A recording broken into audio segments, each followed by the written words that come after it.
আজকের সময়ে সবচেয়ে কম গুরুত্ব দেওয়া কিন্তু সবচেয়ে বেশি ভোগানো সমস্যার নাম হল গ্যাস্ট্রিক।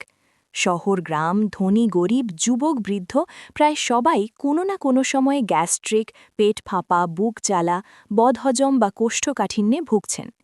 কিন্তু প্রশ্ন হল, এত আধুনিক খাবার, এত ওষুধ থাকার পরও কেন গ্যাস্ট্রিক বাড়ছেই? কারণ আমরা সমস্যাকে রোগ ভাবছি, অথচ এটা আসলে লাইফস্টাইলের ভুলের প্রতিক্রিয়া। গ্যাস্ট্রিক আসলে কোনো রোগই নয়। গ্যাস্ট্রিক মানে পাকস্থলিতে অ্যাসিডের ভারসাম্য নষ্ট হওয়া। এই অ্যাসিড আমাদের শরীরের জন্য অত্যন্ত দরকার। খাবার ভাঙতে, জীবাণু মারতে এবং হজম প্রক্রিয়া চালাতে এই অ্যাসিড প্রয়োজন।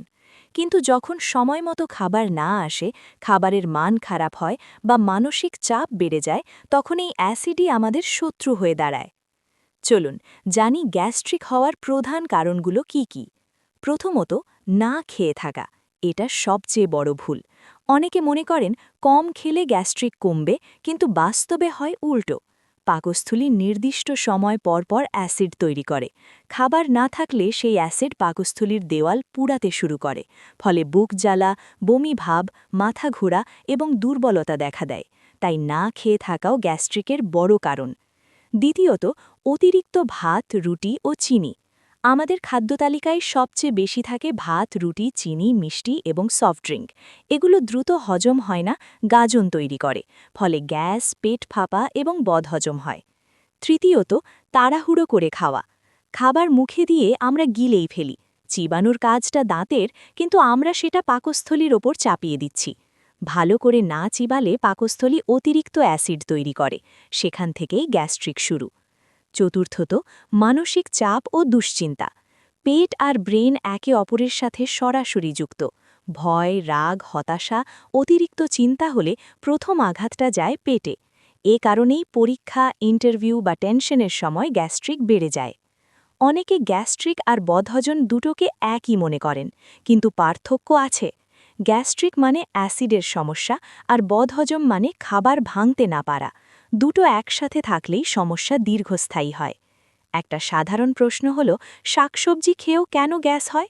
কারণ হজম শক্তি দুর্বল থাকা, একসাথে অনেক রকম শাক খাওয়া বা কাঁচা অবস্থায় বেশি খাওয়া। সমস্যা শাকে নয়, হজম ক্ষমতায়। এবার আসি আইবিএস বা ইরিটেবল বাউয়েল সিন্ড্রোম প্রসঙ্গে। আইবিএস মানে কখনো পায়খানা কষা, কখনো পাতলা, পেটে ব্যথা, গ্যাস এবং অস্বস্তি। কিন্তু পরীক্ষায় কোনো রোগ ধরা পড়ে না। আইবিএস হওয়ার মূল কারণ হল দীর্ঘদিনের গ্যাস্ট্রিক, খাবারের অ্যালার্জি, মানসিক চাপ এবং অনিয়মিত জীবনযাপন। আইবিএস আসলে শরীরের সতর্ক সংকেত। যদি শুধু ওষুধ খান, উপসর্গ কমবে, কিন্তু মূল সমস্যা থাকবে। প্রকৃত সমাধান হল খাবার চিনে খাওয়া, সময় মেনে খাওয়া, মানসিক চাপ কমানো এবং শ্বাসের ব্যায়াম করা। কোষ্ঠকাঠিন্য হল পেটের নীরব শত্রু। কষা পায়খানা মানে শরীরে বিষ জমা হওয়া। এর কারণ হল পানি কম খাওয়া, ফাইবার কম খাওয়া এবং পায়খানা চেপে রাখা। নিয়মিত পরিষ্কার না হলে গ্যাস্ট্রিক কখনো ভালো হবে না। শ্বাসের ব্যায়াম কেন এত গুরুত্বপূর্ণ? আমরা ভুলভাবে শ্বাস নিই। ছোট শ্বাস, বুক দিয়ে শ্বাস নিই, ফলে অক্সিজেন কম পাই, হজম দুর্বল হয় এবং নার্ভ সিস্টেম উত্তেজিত হয়। গভীর শ্বাস পেটকে শান্ত করে। দীর্ঘদিন অ্যাসিড, ধূমপান, অতিরিক্ত ঝাল এবং অনিয়মিত জীবন, এসব মিলেই পেটের প্রদাহ, আলসার ও আইবিডির মতো বড় রোগ তৈরি করে। প্রাকৃতিকভাবে গ্যাস্ট্রিক কমানোর উপায় কি? সকালে হালকা গরম পানি পান করুন, আদা, জিরা, মৌরি খান, নিয়মিত হাঁটুন এবং রাত জাগা বন্ধ করুন। মনে রাখবেন, হজম ভালো মানে মানসিক শান্তি। পেট ঠিক না থাকলে ঘুম আসে না, মন অস্থির থাকে, রাগ বেড়ে যায়। তাই পেট ঠিক করাই মানসিক শান্তির প্রথম ধাপ। শেষ কথা হল, গ্যাস্ট্রিক কোনো আজীবন রোগ নয়। এটা আমাদের শরীরের ভাষা যে আমরা ভুল করছি এবং ঠিক হতে হবে। আজ যদি জীবনযাত্রা বদলান, আগামীকাল ওষুধ ছাড়াই সুস্থ থাকা সম্ভব।